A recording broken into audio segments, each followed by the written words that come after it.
Yeah, looks like this has been used because there's a brand new grass track. And let's see if I put my foot next to that guy. Yeah, because you can just see the toes right there, and the heel end's right about here. So this guy's a little bigger. It's probably the babysitter sitting here. That looks like his second step. And then he sits down in here cross-legged. The reason why I say it's cross-legged, because something that'll start showing up in winter is where the knees bend. You'll begin to see that pattern show up in the winter tracking sign, and you'll see where the rump is sitting. So he's more like 6.5, 7 feet tall. He's pretty good size, because his rump's about half again as wide as mine, and then his exits right there. You can see the toe print, just rolling the foot, stepping across, and then on out. So yay, looks like older brother or sister is back with juvenile. And again, the presentment of grass or some kind of cover in front of them. This goes into their meditation forms. So Guanch, oh, and there's a couple of broken words been passing through. Guanch, he explained that the Deer Society people are taught to become grass.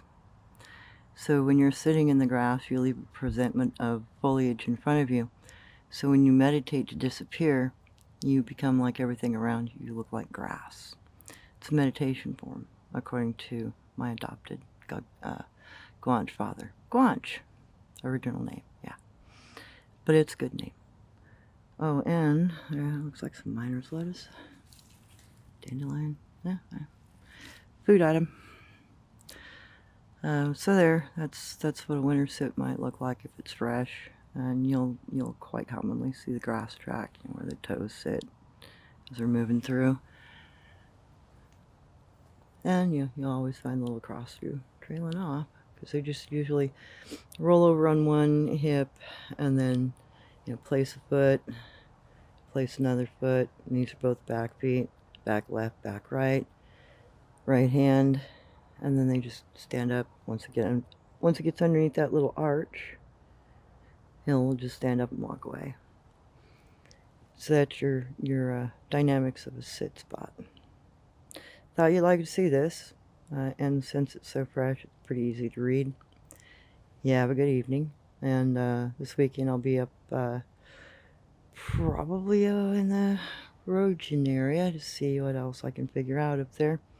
I've given him a week to ignore me, and I've noticed that me talking and standing still is what seems to draw him in, so I'm going to go in and sit without talking.